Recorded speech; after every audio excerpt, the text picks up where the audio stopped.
No questions? Oops. All right.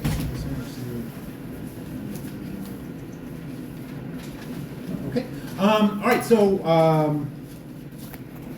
one thing, right? We do have class scheduled on Wednesday, which I know a lot of people or some people won't be able to make it on Wednesday. So again, like there's not anything special or unique happening on Wednesday, right? There's no like surprise quiz or surprise assignment or anything like that, right? So just kind of a standard class. We'll be covering new information. But what this means is that if you're not able to make it tomorrow, just you want to make sure that you keep up with the reading, right? That you review the slides. If you have any questions or you want to go over anything from the class, and again, you're not able to be here, I'm more than happy to kind of help. So feel free to email with questions or come to office hours, or we can talk before or after class next week, right? So if you're here tomorrow, it'll be great to have you here. If you're not here, make sure that you are caught up and any questions get answered. You meant to say Wednesday. Yeah, right? that's What did I say? Say tomorrow. Oh yeah, Wednesday, thank you. Yes, I did not mean tomorrow, I meant Wednesday. Absolutely. Been talking a lot today. So yeah, Wednesday. All right, other questions? No, okay. So we're going to be talking about two primary sources today. We've got the Res Gestae of Augustus, number 28, and the beginning of the Annals by the Roman historian Tacitus, 29.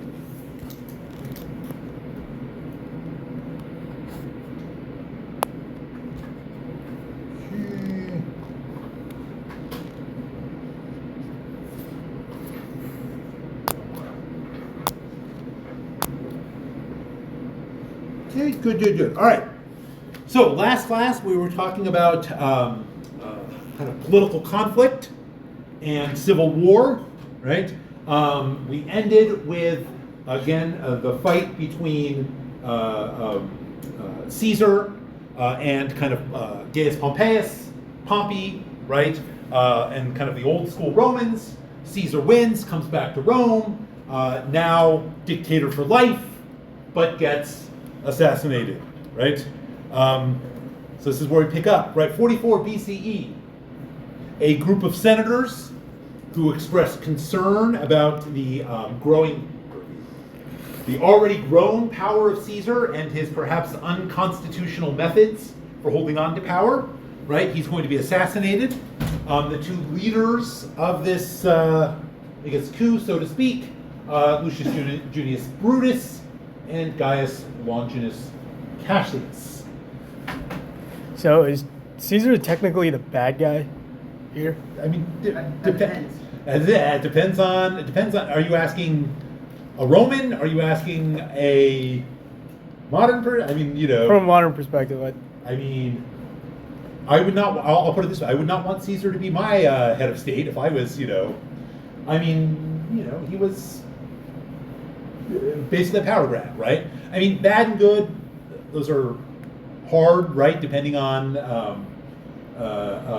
your framework for looking at people. I would say they're well. And I'll stop there. All right, Brian. Of course, actually, my apologies. Okay. No worries. And secondly, about Caesar, I mean, Caesar, I did set a precedent for many of his successors, including his immediate one, Augustus, formerly known as Octavian, and his adopted son and nephew, who eventually ruled and transformed the Roman Republic into an empire. Mm-hmm. That is true. They think the kind of reforms that we know Caesar has done and during his lifetime, it was considered by many unprecedented. Yes, very much. Well, semi-precedented, right? Because as we kind of talked about it, like he doesn't come out of nowhere. No. So, like, there's predecessors like, Sulla, like Pompey holding the sole consulship, right? Like Gaius Marius before, So there's been a lot of kind of unprecedented stuff happening in the last 100 years of Rome, and Caesar is kind of the culmination of that. Right. I think it's very interesting how the crowd lauded Caesar, that his peers regard him as a tyrant. I wonder how Socrates felt about this. Fair question, right? Why do you think the crowd loved Caesar? Why would you guess? And I don't think we really covered it, but right? He conquered Gaul, Mhm. which for a long time had been one of Rome's greatest enemies and vast goals. Mm-hmm. He also did a lot of reforms in order to develop, correctly. Yeah, so we talked, I think, very briefly, but it was like he did lots of kind of economic reforms and social programs designed to kind of alleviate the condition of poorer Romans, right? Which are going to earn him a lot of support, right? Versus the senators, right? He's basically taking power away from them. He's weakening their position. So it's perhaps unsurprising that, you know, he's going to be more favorably viewed by one side, more negatively by another, right? All right, so Rome, after he's killed, right, erupts into chaos. So there's going to be fighting in the streets, massive rioting. Caesar's kind of lieutenant, right, his master of the horse, Marcus Antonius, aka Mark Antony, moves to take control and to basically kind of clamp down on all the violence taking place in Rome. He reaches out immediately to the assassins, right, and tries to kind of formulate an agreement with them, right?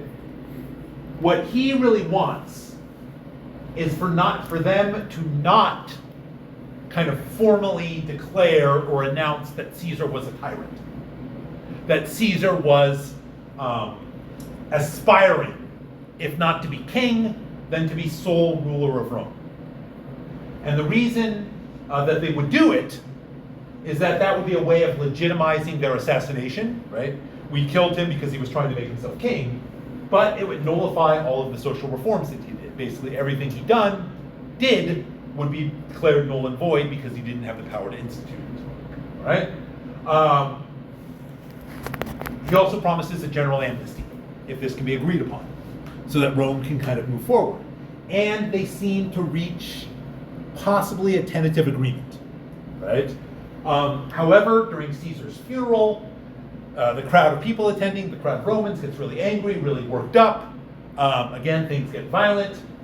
The assassins are forced to flee Rome, and Antonius takes a more adversarial approach. But at this point, he is the most powerful man in the city, in the empire. Okay, questions? All right. So, in a surprise, perhaps to many people, Antonius was not named Caesar's heir. Right? So Caesar didn't have a son, right? Everyone expected him to kind of, because Antonius had been his right-hand man for so long, had expected him to, you know, kind of, in some way, maybe mark Antonius as his successor, if not his heir. But when Caesar's will is broken open, his grandnephew, by the name of Gaius Octavius, is announced to be both his heir and his adopted son. This perhaps is a surprise, because no one really knows much about Gaius Octavius. He hasn't really done much or made his mark on Rome at this point. Okay? But he is named heir and adopted son. And as heir, he inherits all of Caesar's massive wealth. This makes Octavius, or Octavian, right, again, a big, an important kind of political player, despite the fact that, again, he is still relatively young, 18 or 19 at the time. Our friend Cicero, right, who, enemy is too nice of a word, right, is absolute polarized opponents with Marcus Antonius, right, gets the Senate, right, or at least the Senate that remains, that hasn't fled with the assassins, to throw their weight behind Octavian, right? of having him recognized as kind of the Caesar's almost kind of political heir, right? And this would be done at the expense of Antonius, because Cicero hates Antonius so much. Cicero gives a series of 14 speeches, basically talking about how horrible of a person Antonius is, and how like no one should trust him at all, and Rome should not have him as kind of its leading political figure. These speeches are called the Philippics because they are modeled after speeches that the Athenian orator Demosthenes gave against King Philip of Macedon. Anyway, there is shaping up to be a fight for power between the supporters of Octavian and the supporters of Marcus Antonius. However, in what is kind of a surprising moment, the two forge an agreement to work together, right? That they are going to be partners, and they bring along a third guy, Aemilius Lepidus, right? And that the three of them will now work together to oversee Rome as the second triumvirate. Group of 3 men. Okay, any questions here? No? All right.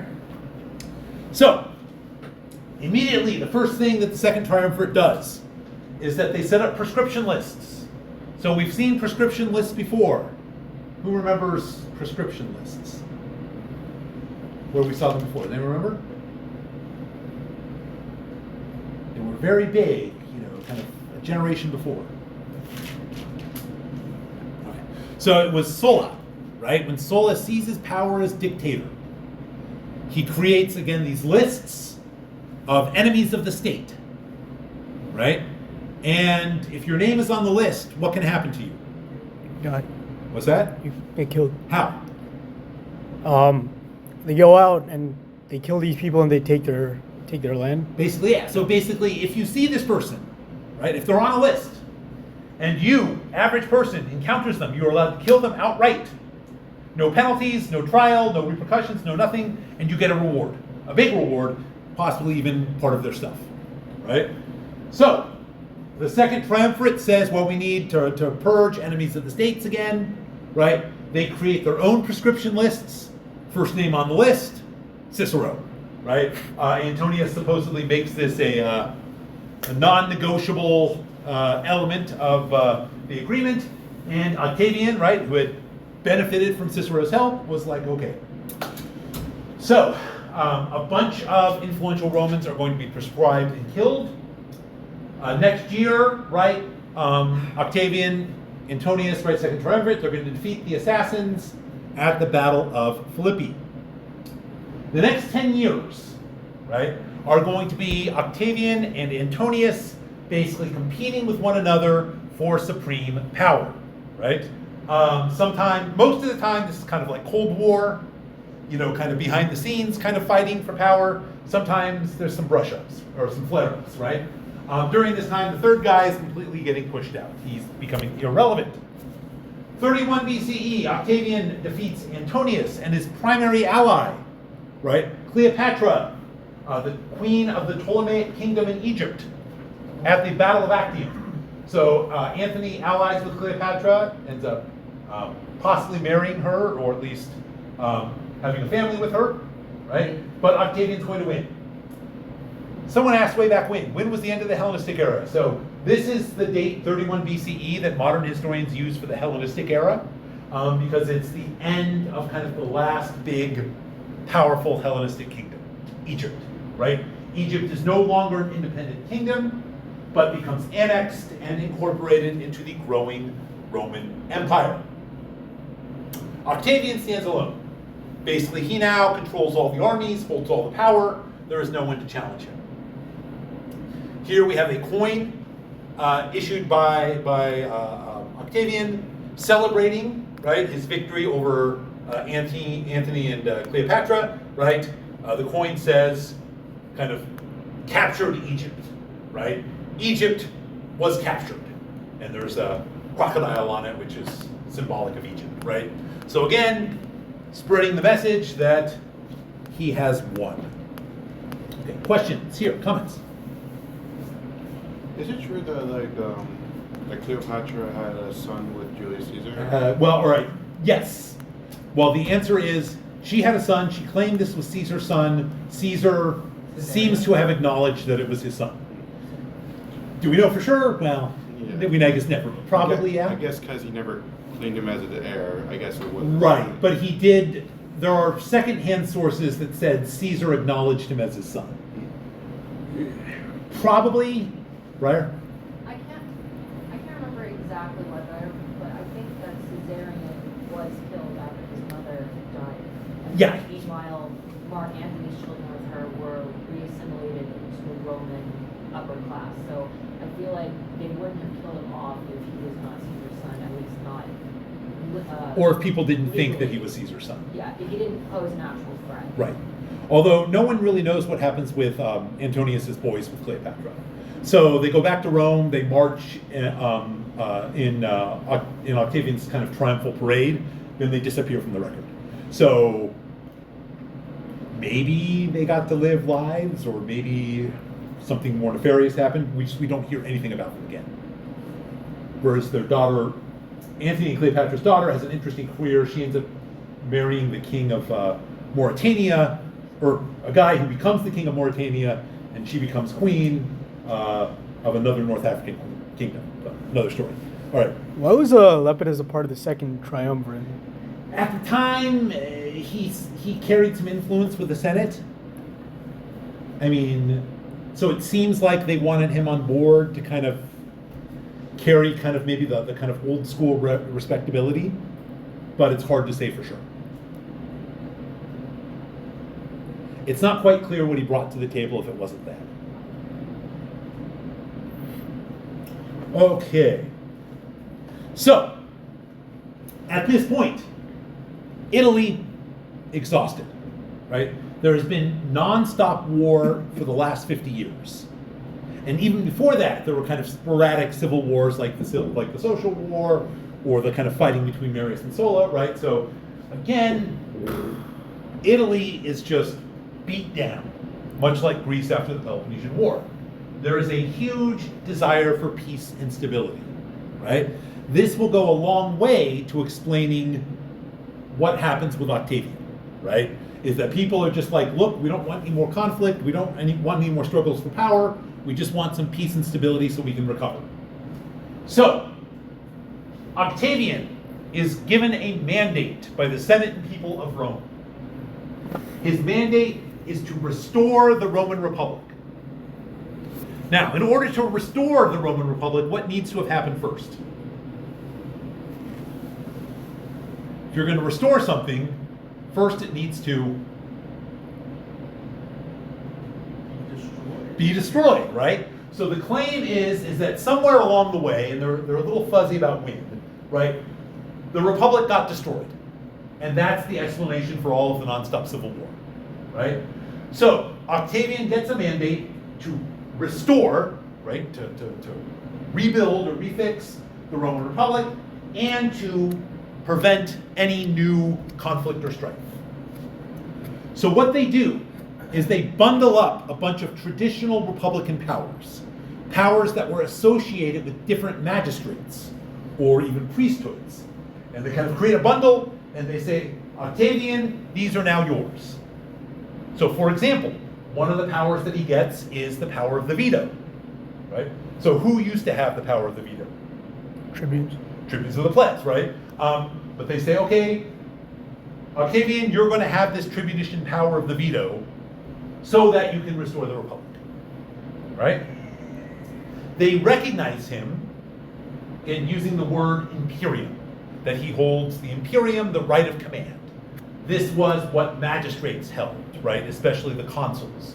So again, it's describing him as kind of a executive officer and really kind of a supreme executive officer. The most common way that kind of he's referred to at this time, right, is the word princeps, right, which means first man or first among equals, right? This was a title that had kind of an unofficial usage in the Roman Senate, right? So that there was kind of a princeps senatus, which was kind of like the first man in the Senate, And this was, usually kind of considered to be like the eldest member, kind of the elder statesman, so to speak, right? Who had really just kind of the ability, or was supposed to be allowed to speak first, right? And then people were supposed to kind of pay him a little extra respect, right?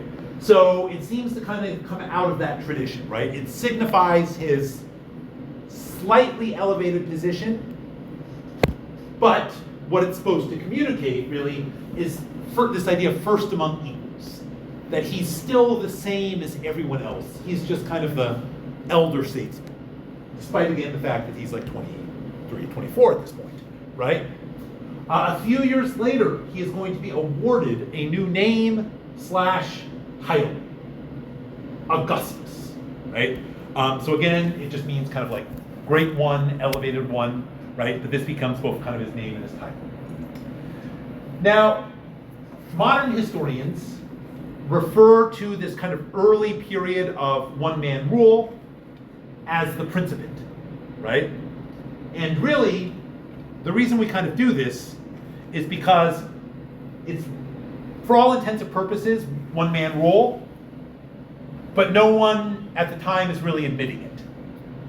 They're all trying to kind of pretend or talk around it that it's something else, right? That it's merely a first among equals.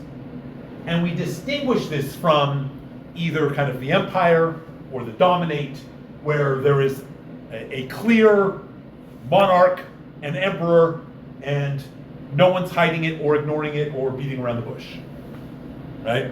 So we call this again Principate, where Octavian and his successors are technically in charge, but everyone kind of pretends that they're just first among equals. Okay? All right, and from princeps, we also get the modern English word prince. This is where prince comes from. Anyway, so one of the first things that Octavian / Augustus does is that he institutes a series of reforms, right? As part of restoring the Republic, Rome has to return to quote-unquote traditional values. So these are things like offering incentives for marriage or penalties for not having children, right? About certain, kind of political pathways, right? How they're supposed to work. About how certain religious rituals are going to be practiced, right? So again, the emphasis is going back to kind of the old school way that things were before. Now, where have we heard this idea before? That Rome has somehow lost its way and needs to go back. Abdul, what do you have? Livy, right? What does Livy talk about in the beginning of his history?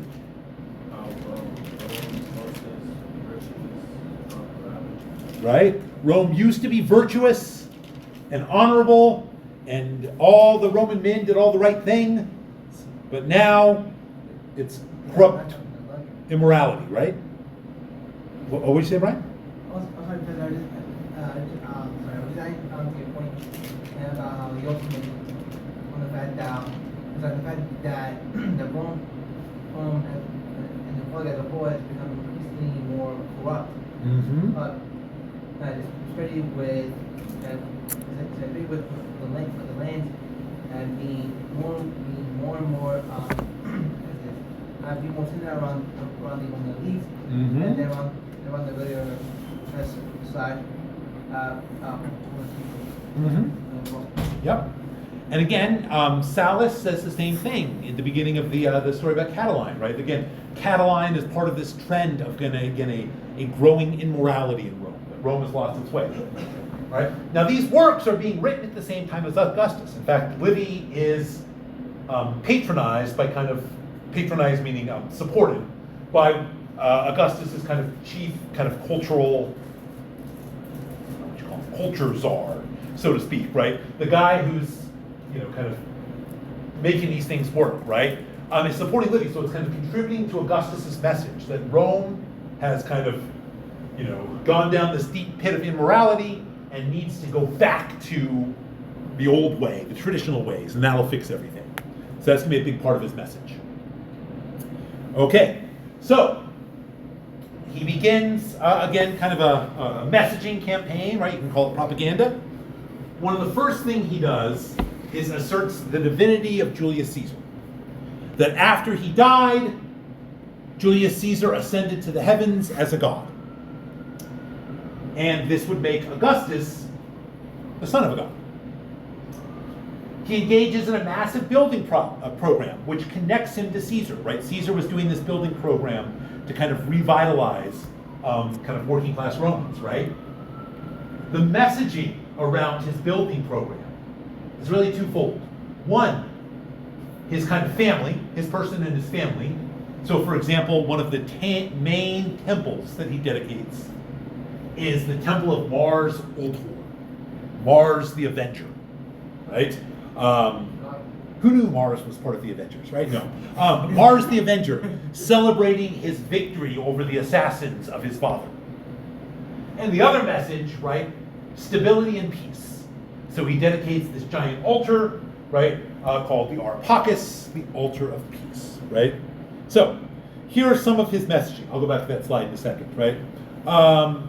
So this is one of the famous statues called the Augusta of Prima Porta. Prima Porta is where it was found, right? So again, some messaging here. Here we have a dolphin and an Eros, like a Cupid, that are both associated with the goddess Venus or Aphrodite. And allegedly, right, the Julii family, which now Augustus is a part of, was descended from Aphrodite. So kind of calling attention there to the kind of divine origins of the family, so to speak, right?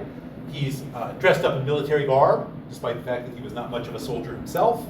And the main scene here on the breastplate is Roman general kind of reacquiring the lost military standards, kind of like the flags, the banners, that had been captured by the Parthians when way back when Marcus Crassus had gone out to fight the Parthians and he got defeated. They captured, again, the Roman standards. This was a sign of kind of shame and disgrace, but Augustus negotiates to kind of get them back from the Parthians, right? So kind of celebrating this.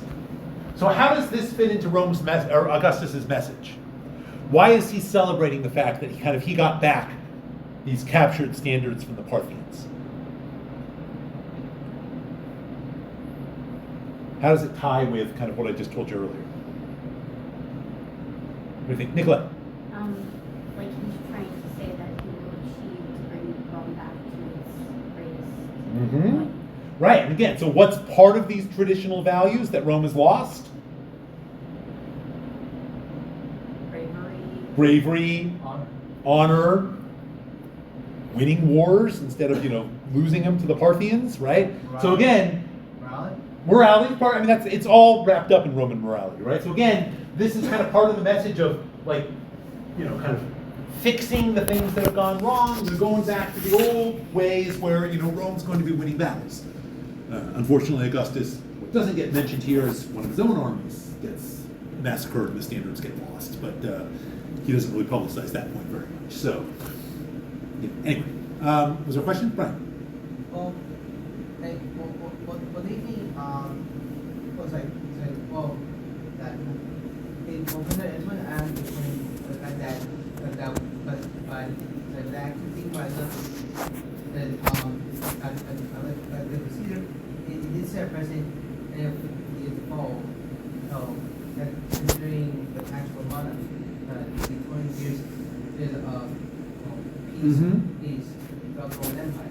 That's going to be a big selling point for him too, right? That things are going to kind of stable and peaceful. Yes. All right. And just as a reminder, right, we talked about this way back at the beginning of class, right? These statues themselves would have been painted. Right? Oh, Brian? So at what point did they decide to declare that they're descendants of Venus or Aphrodite? Like, is that something that's always been there? Oh, that's always been there. It's always been the Julii family is descended from Venus. It's always been there. It's always, just been part of kind of the larger mythos, right? So like, it seems like ancient European pagans were kind of same tribalistic notion as other pre-colonial cultures, where it's like they claimed to be descendants of whatever hero or god they worshipped. It was just done in a more polished way, I guess. Man, I I mean, not always in a more polished way, but I think that exists. I mean, I think that's I think families or kind of large families, maybe like clans, might be a better word, right? Even Romans, right? When we talk about the Julii family, we're talking about like this would be like saying like the Smiths of the United States are all descended from, right? So really big, right? You know, or even just kind of ethnic groups more broadly claim descent from heroes, gods. But by this point, no one takes it all that seriously. Like, I don't want to say it's more symbolic, I would say, than anything else. But we might take on in Rome, right? So it's not like they're really trying to sell people that like, look, we really are, you know. It's just kind of everyone is. All right. Anyway, statues would have been painted, right? What we think this would have looked like, which is again very different from this, right? Again, the Augustus statue. All right. Here is the Areopagus, the altar celebrating peace, right? The peace that Augustus brings, right? This scene here is supposed to represent Italy, right? That this is supposed to be kind of a personification or representation of Italia, of Italy, right? What do you think this frieze is supposed to communicate about Italy? What do you think? Brian? Abundance. Why do you say abundance? It seems like well, first off, she's surrounded by like livestock. Okay. Like there is like some kind of bovine animal. Mhm. There's a pig. It seems like she's got like a cornucopia Mhm. picture somewhere, and she's also surrounded by young infants. So, and also I noticed her breasts are a little more visible as opposed to most. Okay. So maybe they're just showing that Italy is fruitful, bountiful, both agriculturally and fertility. Mm-hmm. Yeah. That sounds good. Brian? It seems to make me, it feels, as I can also go, that the growing, the growing populace, Mm-hmm. it drives me in how with that growth, there comes prosperity. That the Republic Empire actually going back even further, a little bit, it showed the ever expansion of their civilization as a Mhm. whole. How it basis it just follow. But what was Italy like prior to Augustus? What was it? Civil War. Yeah. Lots of civil war, right? So just before Augustus, remember, it's a time of civil war, fighting, destruction. Again, a lot of that's happening in Italy proper, right? So Italy's beat down. Again, going back to kind of the way Italy once was, right, or the future going forward. Again, time of prosperity, a time of fecundity, right, a time of peace, right? Very kind of peaceful setting here, right? So again, the kind of what Augustus is bringing back. This is Italy under Augustus, right? Anthony. During the civil wars, Yeah. do you think Parthia had like ambitions of like attacking Rome? Like attacking Rome, the city of Rome? I'm just talking about like the Roman eastern edges. territories? Yeah. I mean, I'm sure. I mean, they've been fighting back and forth, you know, for a while. Parthia is trying to expand westwards, so I don't know. We don't know a lot about Parthian sources, so I don't know how aware they were. They must have been somewhat aware, right? But I would not be surprised. Briar? This is random, but Yeah. I noticed the carving at the bottom, it almost looks kind of like a swastika, which I know in ancient cultures had a different connotation. I just Yeah. thought the artistic continuity was interesting. No, that's actually there is that. It does. So it has an old tradition as being kind of a symbol again of prosperity. It's why the Nazis kind of adopt it, right? Is because it already had status as kind of a powerful symbol. Yeah, I actually never really thought about that, but I think that's there's perhaps something to it. There's also this kind of Greek key design that's there, but that looks more like the swastika than a Greek key. So yeah, maybe. Okay. Other questions? Okay, all right. Okay, let's go back to you. Okay, and then I mentioned, right, Augustus, through his kind of culture czar, Maecenas, who I mentioned, is going to sponsor a lot of literature, like Livy, and it's literature designed to kind of promote his political message. Okay? So, the reign of Augustus represents a revolution, right? And we're talking not simply about the form of government. This is not just Rome transitioning from kind of an oligarchic republic to a monarchy or a monarchical empire, right?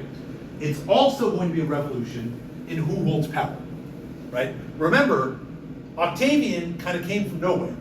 He was not part, I mean, he was kind of barely connected to the political elite, right?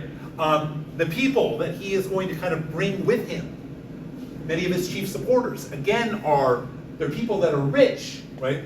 You know, they're people that are powerful, but they're coming more from the outside, right? That they weren't political insiders earlier, right? So it's going to be a revolution, not just in the type of government, but which people, which families hold power in Rome, right? We're going to see kind of a new Roman elite come with the reign of Augustus. Okay, so let's turn to the res gestae. So I have here for you, we got a worksheet time. So again, worksheet help kind of guide your thinking about the source. If you like, you can turn in the worksheet at the end of class today as a form of class participation, which you do not have to by any means.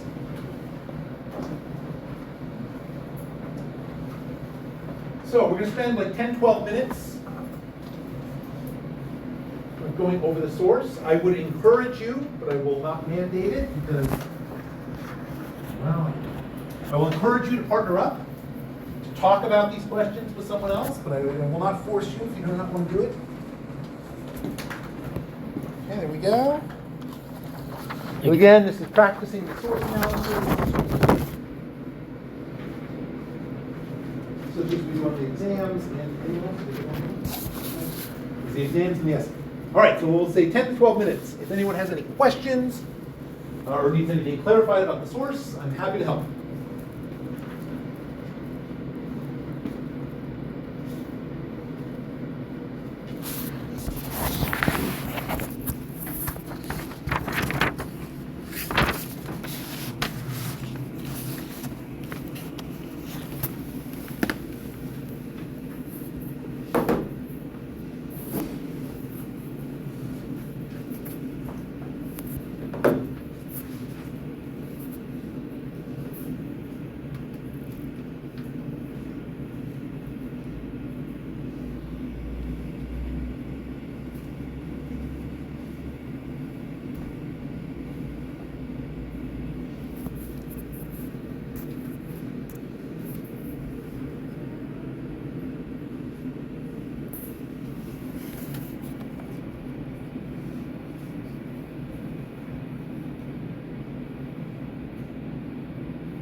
for 2 more minutes, and then we'll talk about the source.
All right, so let's talk about the res gestae, right?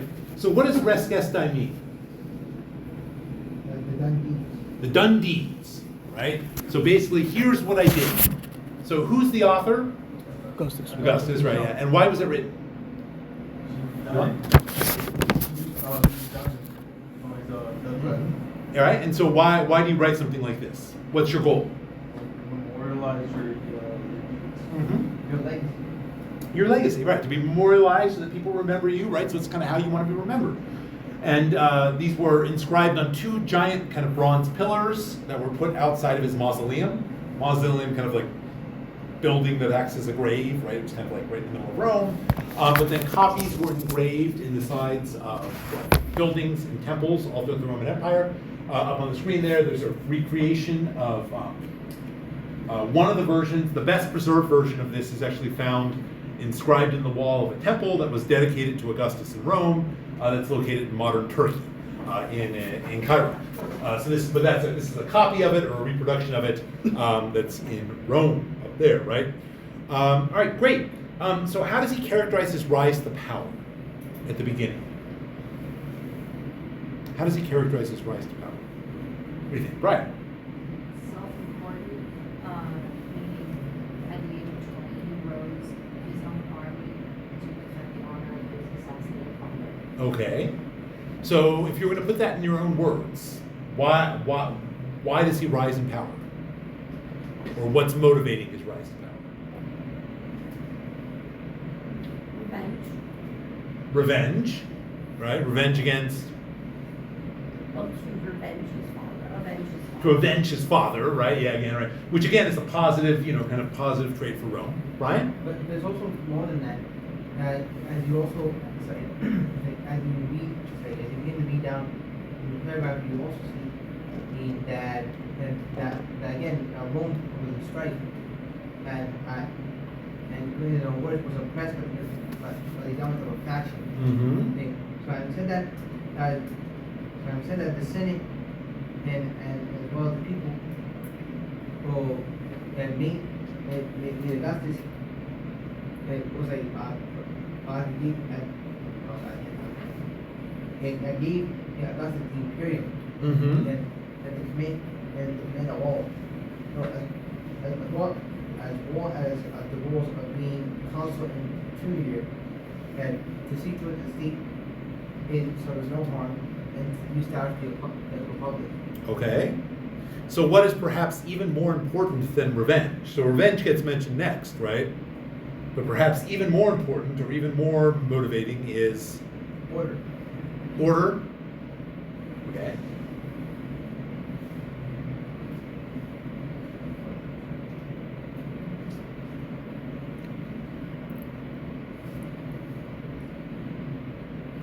Acting on my own initiative and my own charges, right? So again, talking about that kind of personal initiative thing, right?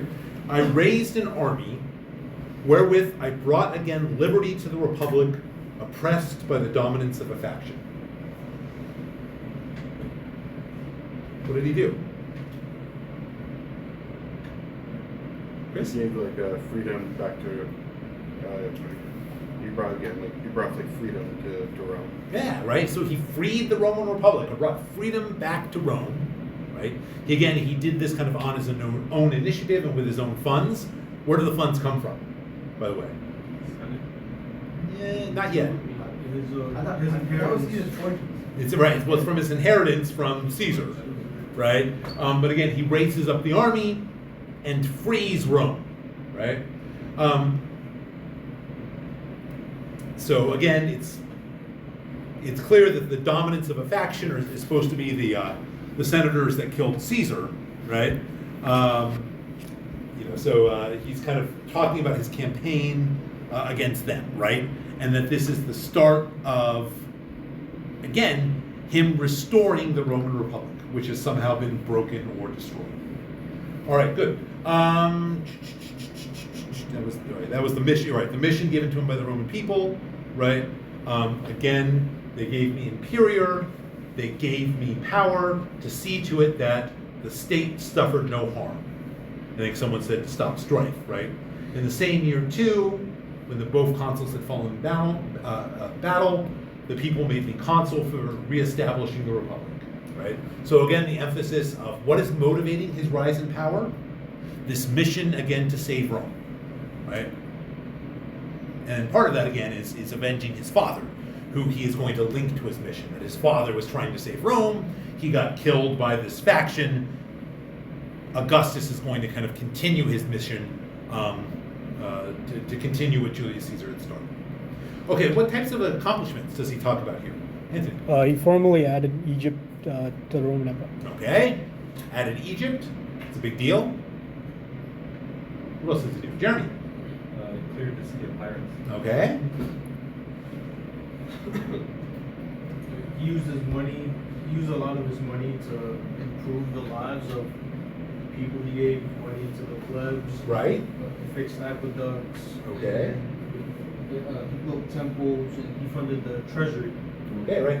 So to improve the lives of people, and then doing it in different ways, giving them money, fixing public buildings and aqueducts, right? Services, right? What other things does he commemorate? The Roman soldiers, he retired about Right. 300,000 of them and set them probably or gave them money for funds out of his own means.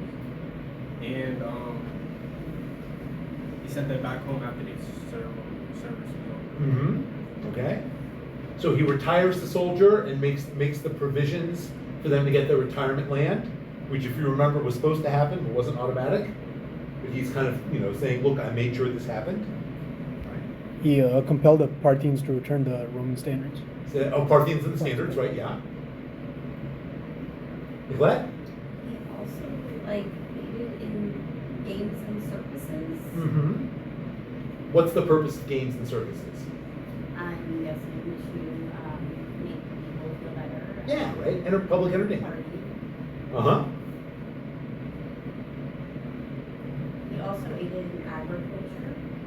How did he aid in agriculture? He brought the crops of corn down. Mm-hmm. So again, it's like food prices, grocery prices are getting subsidized. He also celebrates like all of the offices and positions that he held, right? So I was consul this many times, and I had this many triumphs and all of these things, right? Which are kind of the traditional kind of Roman kind of political honors or kind of measures of prestige. Anything else? Okay. Let's move on to the last paragraph. The last paragraph, very, very telling, right? So what's he saying? What in your own words, what's he saying here in this last paragraph?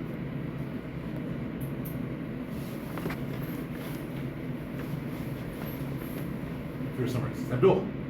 Saying like kind of overpower the government and transfer back the power to the Senate when the people after the mission was complete. Mm-hmm. He was celebrated by the Roman people and the Senate because of this. Mm-hmm. And even though he exceeded his dignity, as he thought, he had no more power than the ones beside him. Good, right. So he, after everything was fixed, right? He put an end to the Civil War, right? And he acknowledges, I did this because I was kind of given these special powers, and I was put in complete control, right? After I fixed everything, what did I do? I transferred authority back to the Senate and Romans. Not really. Technically, I mean, I guess, yeah, but really Augustus is still kind of in charge, right?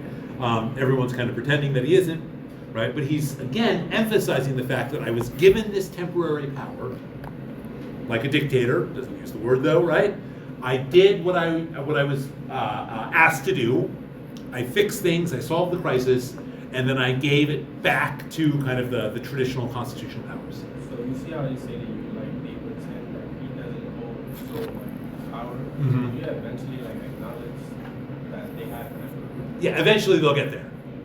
Eventually, and this is kind of why we use the term principate. People are still kind of mostly pretending to, you know, when they're clearly like this is a monarchy, right? This is an emperor. But right now, it's kind of like, well, we'll come to the last sentence in a second. Right? What do you have? Yeah, I was gonna say, it's low-key sassy how he's like, I did all of this and I have the power, but I'm allowing you guys to have the power back. It's almost as if he's saying that if I could have, if I wanted to. Right. He was given the power, but he gave it back. Which again is a very Roman thing to do, right? This is how the position of dictator was supposed to work. So it's a very idealized thing to be kind of given supreme power to do your duty and then to give it back. And you're not about enriching yourself, right? But certainly, right, what's also underneath the surface is how many people didn't give the power back recently, right? So yeah, part of that's maybe there. Did you have something? No? Okay. So what about the last line? Right? So they celebrated me, they told me I was awesome. At that time, I excelled all others in dignity. Again, that's dignitas, which is not quite dignity, but kind of like esteem, respect, honor. This kind of core Republican virtue, right? I excelled all others, but of power, I held no more than those who were my colleagues in any magistracy. What's he saying here? Andrew? It's like he's putting up a humble front. What's that? It's like he's putting up like a humble front. In a way, right? You know, like he's above the world and like dignity and stuff. He's still just as equal as anybody else. Okay, so it's not quite humble, right? Because he's like, look, I'm more awesome than everyone Like else. he's putting up a front. What's the front? That he held no more than those who are colleagues. Right. So we're all coming from a level playing field, right? I've got the same. Well, not everyone. I guess he talks about kind of his consular companions. Like, you know, we have the same power. I've got this traditional Republican office now, but I've just done so much that I'm super awesome more than anyone else. Which again is a very Republican thing to say, right? Again, this was the goal of the Roman aristocrat, right? The goal of the Roman aristocrat was to raise your dignitas, to show your superiority to other Romans, to show that you were better, stronger, more capable, that you did more, right? While still working within the system. And that's what Augustus is doing here. He's like, well, I was given this special power, I gave it back, right? And then I was kind of politically speaking, in terms of power, no different than anyone else, but my dignitas surpassed everyone else. What's another way of phrasing this that gives its name to the era that Augustus calls himself? That we get the word prince from. Princeps, right? Princeps means What's it mean? It means first, but kind of first among equals, right? You know, we're all kind of working from a level playing field here, but I'm the best out of the group. I don't have any, you know, kind of, advantages. I don't have any constitutional advantages, but I'm kind of the best, right? It's kind of the idea of the first among equals. Or at least I've got the most wisdom, right? So again, he's casting himself in this very Republican way, right? But he's also casting himself as kind of a superior person, which is also a very Republican thing to do, right? But kind of within this Republican system, right, I achieved preeminence, which is what a traditional Republican man was supposed to do. Okay? But he holds no power, no more power than anyone else, or at least anyone else who shares his office, right? So, you know, if I'm tributing to the plebs and they're tributing to the plebs, we're the same. In reality, no, they weren't. But that's what he's saying here. Okay, any other thoughts or questions? Oh, wait, no, last one. So what's this supposed to convey to the Roman people? Nicolette, what do you have? That no matter how powerful they are, the power should lay with the Republic. Say that one more time. I missed the Power should lay with the Republic. Power should lay with the Republic. Yes. Right? Again, why is Augustus so great? He's fixed the Roman Republic. And it's operating, his greatness now is operating, again, according to this, within this fixed Republican structure. Right? Is that the point? Like I think the point you made earlier. We have Augustus. Augustus has another job he was tasked to do, so by the Senate and by the people, in a way to bring back order and peace to Rome and restore the Republic, like to bring it back to its more traditional roots. Right. And he did so in a very traditional way, despite the fact that, like, really, no, this is revolutionary. So in reality, we're talking about a revolution here, right? We're talking about big changes. But what this is saying is, again, I fixed everything, I brought it back to its kind of traditional greatness, and I did it in a very traditional way. All right. So, how do we get from republic, well, eventually to empire? So a couple of things, right? The special powers that Augustus has, right? When he dies, the Senate agrees to pass them on to his stepson and adopted son, right? So again, Augustus technically isn't responsible for them being passed on. Technically, once he died, the Senate gave them to his adopted son, so his adopted son could continue protecting the state. That being said, this is what Augustus wanted all along, right? So his son Tiberius received these special powers, and this is the beginning of imperial dynastic succession, right? Where ideally, down the road, right, political power will pass from father to son. Now, the Senate and Republican institutions, they still continue to exist, right? So they're not going to go away, at least at first. But they are going to start to decline in power, right? And their power will decline as the fiction of a Republican revival declines. We get the creation of new military units known as the Praetorian Guard.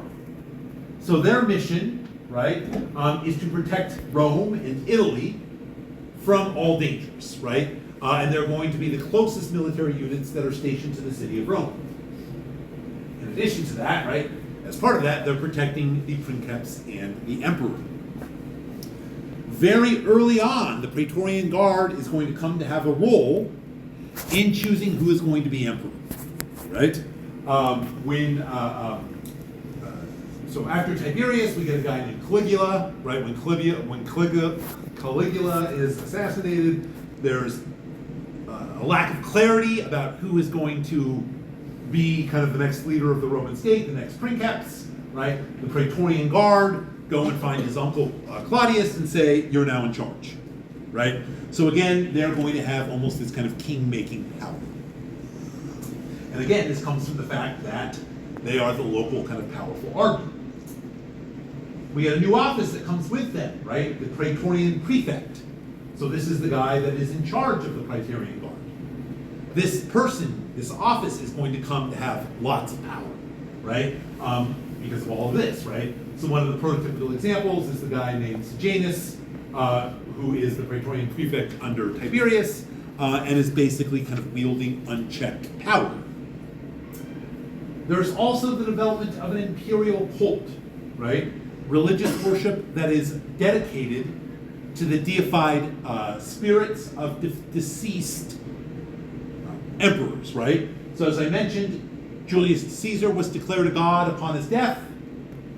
Same thing Augustus, when he dies, Tiberius is going to basically declare that he became deified, and so on down the line, right? So there's a sense that emperors, or at least some emperors, become deified after they die, and there is religious kind of rituals set up to celebrate them. Lastly, we're going to get the rise of a new bureaucracy, people that are actually kind of administering the state, right? And it's going to come out of kind of the emperor's household. That Augustus basically has his own kind of household administrators, accountants, agents, kind of handling his affairs, right? And so this idea of this kind of household bureaucratic staff, right, attached to the emperor, is going to blossom into a new kind of imperial bureaucracy. And it's going to be staffed almost entirely by enslaved persons and freedmen, right? Once enslaved persons who are set free. We'll talk a little bit more about that in another class, right? But again, the power is shifting away from the Senate and Republican institutions, Praetorian Guard, new imperial bureaucracy. All right. Tacitus, Annals. Just a few minutes here, really fast, right? This is PS 29. So this is a historian named Tacitus, right, who's going to write a history of the emperors right after Augustus, right? And he explains kind of how we got there. It says, at the very beginning of page 1, Rome at the beginning was ruled by kings. Okay? Freedom and the consulship were established by Lucius Brutus. Right? This is after Lucretia. Dictatorships were held for a temporary crisis. The power of the decemvirs, who codified Roman law, did not last beyond 2 years. Nor was the consular jurisdiction of the military tribunes of long duration. In other words, people didn't have extended command over the military. The despotisms, right, the kind of sole rule of Cinna and Sulla were brief. The rule of Pompey and Crassus soon yielded before Caesar. The arms of Lepidus and Mark Antony before Augustus yielded before Augustus, who, when the world was wearied by civil strife, subjected it to empire under the title of princeps. But the successes and reverses of the old Roman people have been recorded by famous historians, and fine intellects were not wanting to describe the times of Augustus, till growing sycophancy scared them away.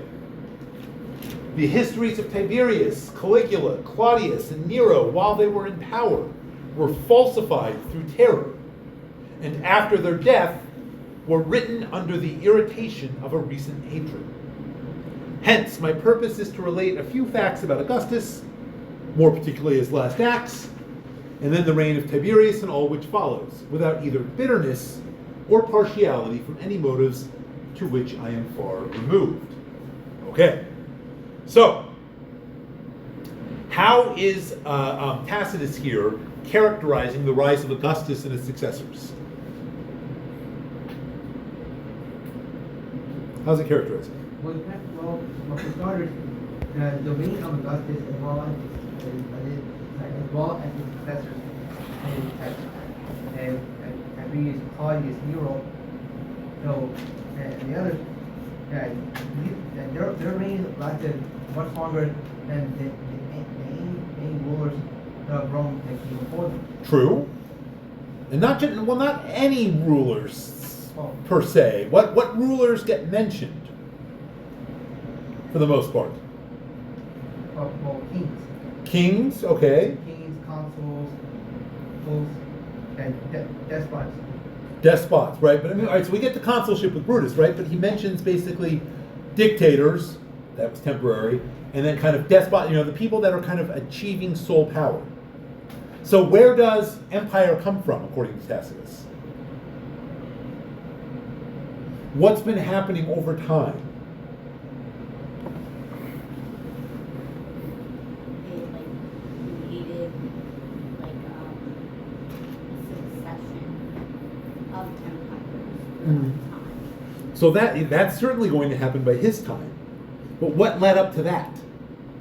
What led up to one individual holding the power? The formation of the tribe. What's the three people? The triumvirs? Yeah, the formation of the tribe that until eventually when Augustus came to power.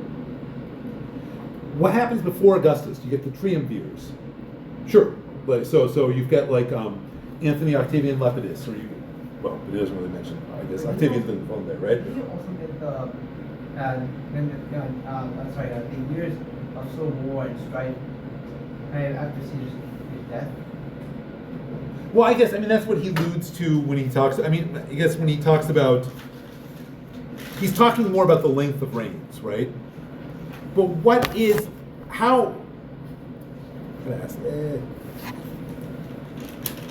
he focusing on when he gives you the early history of Rome in this first paragraph?